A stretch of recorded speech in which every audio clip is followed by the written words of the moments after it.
Hey friends, Lucas here. Wanted to discuss this. Wanted to discuss 5 questions to ask a non-believer by Adherent Apologetics. So it's obviously an old post, but it's come up again on the Twitter feed. So I thought I would discuss it because I think it's interesting.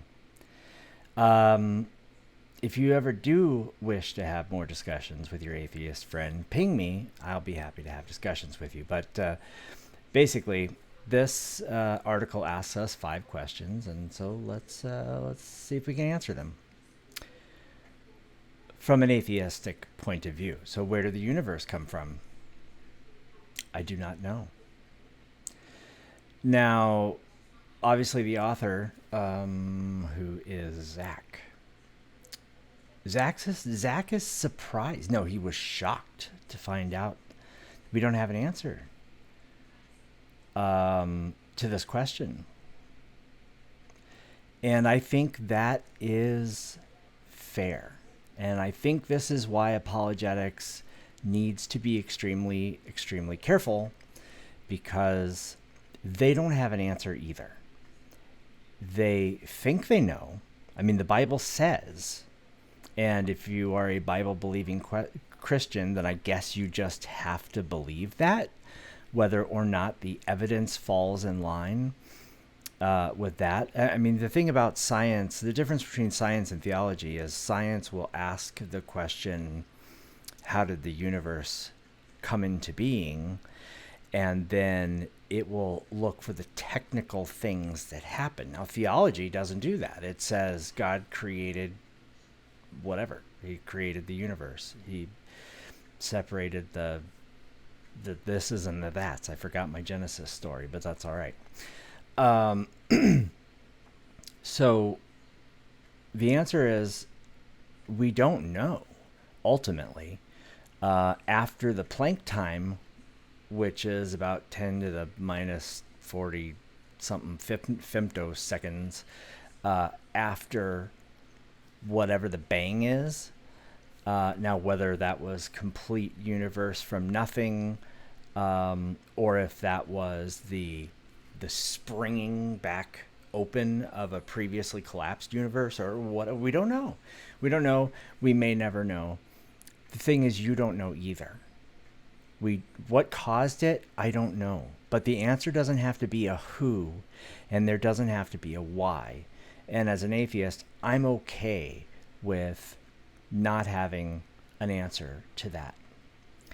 Where do I find my identity? Wow. That's a deep question. For a person like me, I don't know, man. I'm 46 years old. I don't know who I am.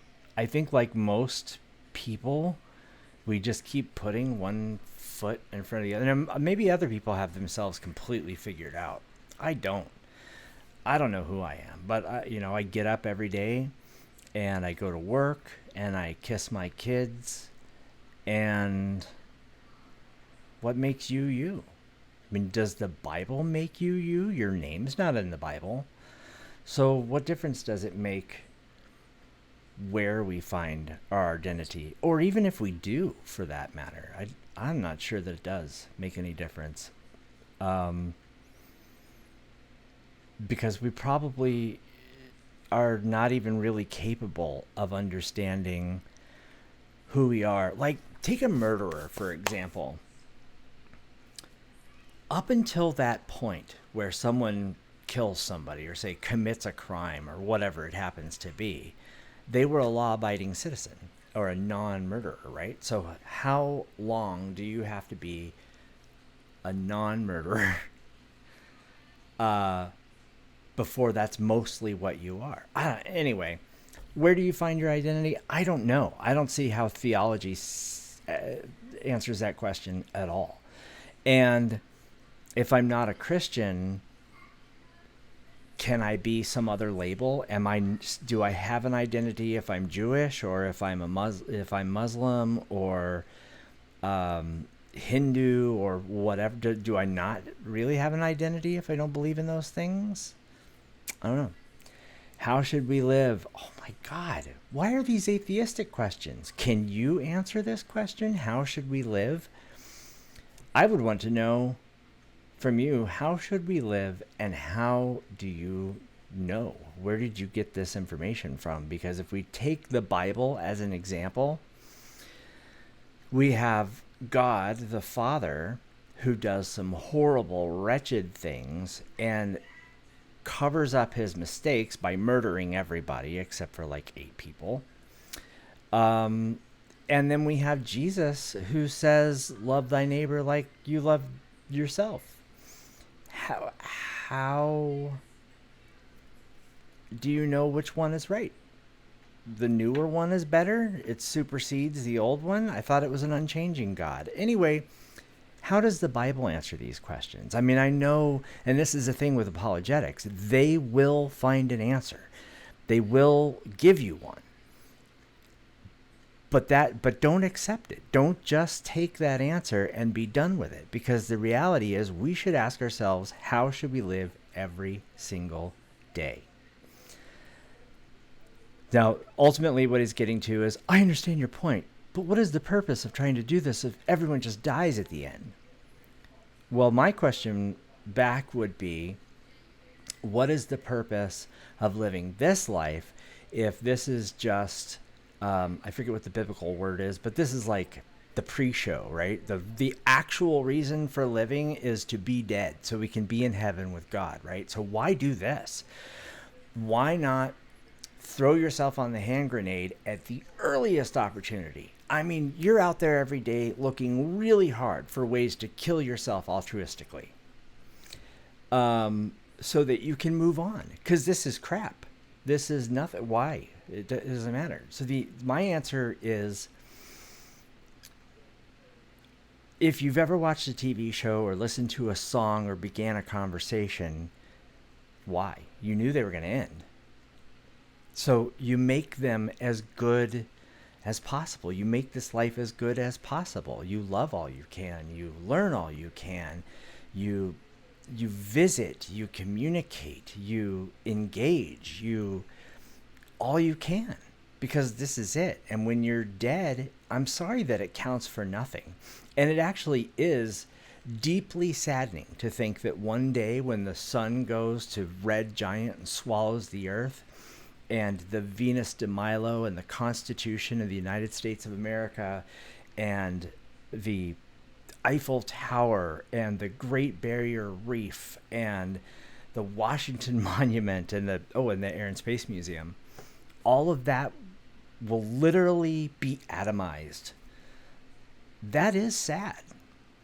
That doesn't change the fact that we should build spaceships and we should carve Venus de Milos, and we should try to drive Koenigsegg's, and we should live life. We should drink champagne and 15-year-old whiskey, and we should do those things because that's what makes life good. That's the good movie. That's the Star Wars. That's the Matrix. That's the Under a Tuscan Sun. That's the Notebook for you kind of people. We should live because it's good, because it feels good, and we contribute to each other's lives. And yeah, it's all gonna end, and your memory lives on for a generation and a half, maybe 2, maybe 5 if you're lucky, maybe 25 if you're really lucky. But in 5 billion years, no one. Which is crazy, right? I mean, it's kind of mind-blowing to think no one in the whole universe will ever have known that you ever existed. That doesn't make today any less valuable. That's how I would answer that question, to how should we live. Where does morality come from? I don't think it comes from anywhere. I don't think morality is a thing. We can't go buy a case of it. We can't, visit it at the zoo. I don't think it's a thing like that. Morality, to me, appears to be something that is taught. It comes from your community. And I'll give you 2 reasons why I think this.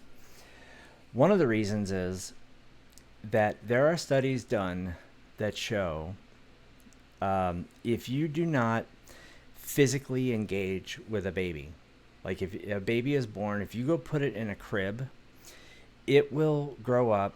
It doesn't matter if you talk to it, if you try to teach it things, if you stimulate it by showing it toys and giving it toys, those things do not affect it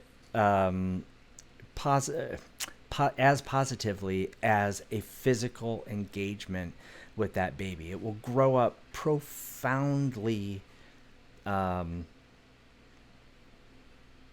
disabled if you don't interact with a baby. And mothers and fathers want to interact with their babies, right? It's only when something goes terribly wrong that we don't interact with those babies. But it's through those interactions, the cooing, the petting, the sweet talk, the making sure that they're fed and clean and happy and have a toy and a warm place. It's those things that teach a kid this being petted and talked to and treated with respect and treated carefully. These things matter. And if I want that to continue to me, if I want these good things to continue in my circle, then I'm going to have to give those. And so that's part one. Number one, it's taught. Number two, it's learned. You have to learn it. I mean, there are people who have, again, profound learning disabilities where they can't learn that. Or they have mental defects where it doesn't matter if they can learn it or not. They can't abide by them, right? So I think that if morality was a thing and God forced it down on us, that we would not be able to be immoral. Murder would not be a thing. Genocide would not be a thing. Theft would not be a thing. Morality is something that we teach our kids and that we learn from each other. And I hope that it's not some immutable monolith that we can't touch and that we can't talk about and that we can't change. Because back in Jesus's time, as you should be able to tell from the text, slavery was commonplace. Okay, it was different, whatever. I'm not even going there right now. But it was commonplace. Let's call it indentured servitude if it makes you happy. That was commonplace. A lot of people had indentured servants. But that, I believe now, is profoundly immoral. None of you would want to live as my indentured servant to pay off your debt to me. You would not allow me to treat you however I want to meet your obligations. That's not how it works. I mean, hell, we don't even like it when bill collectors call and remind us for the things that we agreed to. Anyway, point is, morality is not a thing. It doesn't come from anywhere, and it doesn't exist anywhere. It's an agreement. I think it's a social contract between you and me and the next guy. And as social creatures, social animals, I think we want to teach it to our children and to our neighbors. And we get mad, as a matter of fact, when we have a neighbor who comes from a different place and their morality is different than ours. We get mad. Ooh, I don't like that person. They eat pigs, or they eat meat, or they whatever. They're so immoral. They watch porno movies. They whatever. That upsets us, right? But that is their morality. That is how they understand it. And if we can't discuss those things, if we can't work together to figure out what is the best action to take to support each other, then I don't know. And I don't know. I don't know what morality would be. I think if morality is a thing and it does come from somewhere, then you have to really wonder, why don't sociopaths and psychopaths get it? Is their only problem the God antenna is broken? I doubt it. So anyway, that's something to think about. Where will you go when you die? Final question. The final question, destiny. To most people, destiny is perhaps the most important part of their worldview. I think that says a lot. Man, that's kind of depressing, but I think that says a lot. When we die, this is the most important question to ask. I don't think it matters at all. I don't think it matters at all where we go when we die. All right, so a couple of parts to answer. Number one, I don't think I will go anywhere. I think that everything that I am is in this meat up here. And I think that can be proven with a bat or a surgeon's scalpel. Cut the right things, and I'm not me anymore. Now, some may argue that, again, with the God antenna, maybe the bat or the surgeon's scalpel cuts the God antenna, and then or the me antenna. Forget the God antenna. It's the me, my consciousness or my soul or whatever lives somewhere else. That could very well be. That could be the case, that my consciousness or my soul or whatever does not live in my head. It lives somewhere else, and that's fine. There's no way to demonstrate that, I don't think. And we actually have to tack something on to the hypothesis that this is not just an antenna, or rather that this is only an antenna, or a central process, or a computer that connects to the soul or the consciousness or whatever you want to call it. Anyway, I think when you die, this meat machine runs out of oxygen, we lose consciousness, and then, as they say, death is a process. My brain will slowly start to die, and then it will reach a point where it cannot be revived. And what's interesting, I think, is I don't want to die, but it will be interesting to see when I die, like how it works, and what death is like. And I won't be disappointed because I'll be unconscious or, dead, if really it's just a light switch. But I have a feeling that brains are more interesting than that, and that the conscience is wired more deeply than that. I have no evidence for it. I just know that from experiences with LSD and DMT that all the chemicals to make some crazy stuff happen are already in your brain, and that those come to the fore when you are dying. So I don't know where you go when you die. The thing is, I know you think you know, but you don't. And it's not a big enough selling point to me.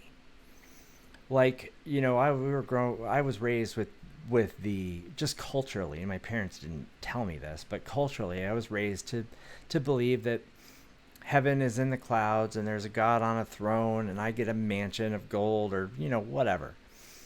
But it's like me with all my thoughts and feelings and interests and things like that, and I'm walking around in heaven, and if I want to go bowling, I'm instantly bowling. If I want to read a good book, I've instantly read it. I don't know. If I want to go worship God, I'm instantly doing, whatever.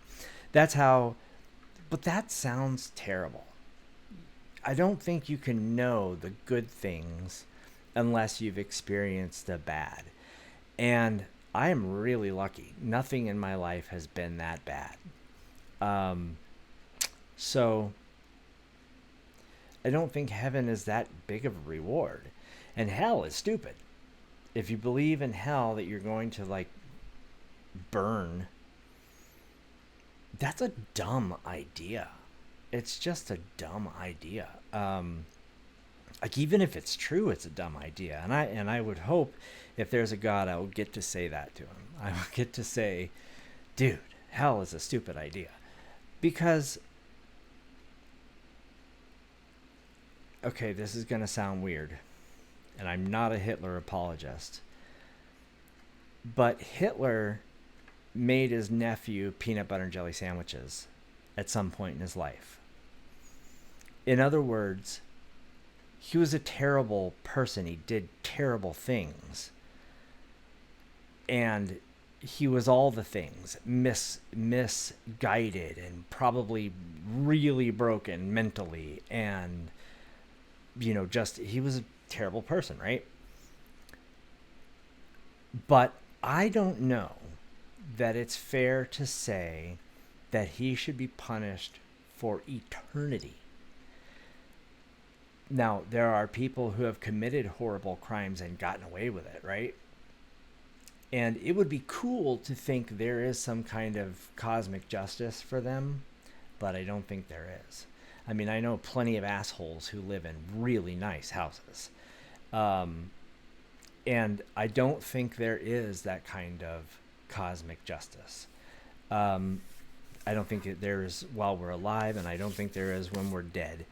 And hell seems to be just about the worst kind of ineffective kind of punishment, because as you can tell by the fact that there are atheists at all, or that Christians sin, good Christians sin, hell isn't a scary enough threat. We don't believe it. On whatever level, we do not really believe in hell. We don't believe that God could do such a thing, if there is one and he has that kind of power. We simply do not believe that God could throw us into a pit of fire forever. We just don't. And the other thing is, I think we also don't really believe in heaven either. And the reason I say that is, go to any funeral. We all cry. No one is laughing and smiling and happy because our loved one is dead. We are crying. Why are we crying? Yes, we will miss them. A part of us will miss them, and that brings on sadness. Well, I don't know about you, but I cry for them, because the thing that strikes me about death is what they will miss out on, what they will no longer get to see. Now, like my grandmother, she passed and she was in pain, and it was a good thing for her ultimately. I mean, it's what she chose to do, and she chose the time, and she pulled it off, and it was her thing. And I think that's a good thing, but her choice to end her treatment and therefore end her life is a sad thing to me. And I miss for her that she will no longer pet her dog or paint her flowers or look crazy confused in young people's clothing stores. I miss those things. I miss that I can't take her shooting. I miss those things for her. And so we don't believe in heaven. I don't believe in heaven. I don't think you really believe in heaven. I don't think we believe in hell. The thing is, where do we go when we die? Let's just say neither one of us knows. I don't know, and you don't know. And here, finally, the end of this is, this whole article starts with, atheists don't have the answers. Right, we don't. Neither do you. And here's the crazy thing. I know you don't have the answers. Think about it. You know that you don't have the answers. So when you act like you do, you actually do more damage to your religion. I think you should delete your website. I think you should put an end to apologetics. Period. Because you guys are making it worse. Apologizing for slavery pretending that you have these answers. You don't. Say it's faith. Say it makes you feel good, and I will leave you alone. That's it. I hope you have a great day. Bye.